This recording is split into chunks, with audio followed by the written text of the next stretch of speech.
কিভাবে আমরা present indefinite টেন্সের কোনো একটা বাক্যকে আমরা নাবাচক বা নেগেটিভ করব। How we can make a sentence negative in present indefinite tense.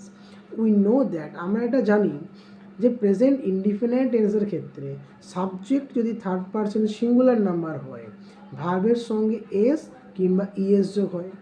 একই রকমভাবে থার্ড পারসন যদি সিঙ্গুলার নাম্বার থাকে সাবজেক্ট, তখন বি ভার্ব হিসেবে বা হেল্পিং ভার্ব হিসেবে ডাস ব্যবহৃত হয়, এবং ফার্স্ট পারসন, সেকেন্ড পারসন এবং থার্ড পারসন প্লুরালের ক্ষেত্রে বি ভার্ব হিসাবে বা হেল্পিং ভার্ব হিসাবে ডু ব্যবহৃত হয়।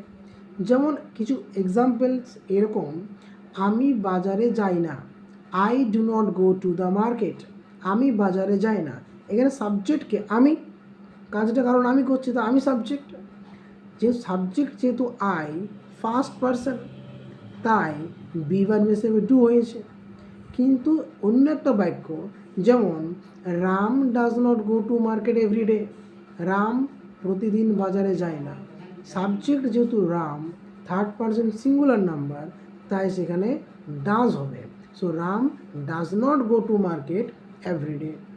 Goat it? Thank you.